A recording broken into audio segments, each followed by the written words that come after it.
स्वामींची पूजा करतो, सेवा करतो, परंतु स्वामींना आपल्याकडून काय अपेक्षित असतं? काही अपेक्षित नाहीये. स्वामी बघतायत फक्त खेळ काय चाललाय सध्या कलियुगात. प्रत्येक जण स्वार्थाशिवाय नाहीये तिथे, कोणाला काहीतरी पाहिजे. आपण जे म्हणतो ना की जेव्हा एका तत्वाशी आपण रुजू होतो तेव्हा त्या मधूनच आपण स्वामींच्या सेवेमध्ये काहीतरी म्हणजे स्वामींची इच्छा म्हणून करायला सुरुवात करतो. स्वतःहून काहीच होत नाही. आणि खूप जणांचं असं असतं की पूजा करायची घेतली समजा, तर पूजा करताना घाई असते त्यांना एक प्रकारची की मला कुठेतरी पोहोचायचंय.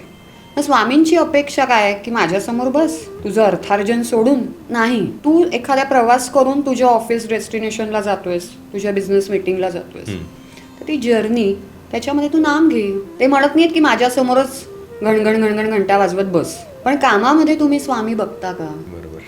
स्वामी हे सगळ्यात आहेत, चराचरात आहेत, म्हणजे ते तुझ्या कामात आहेत.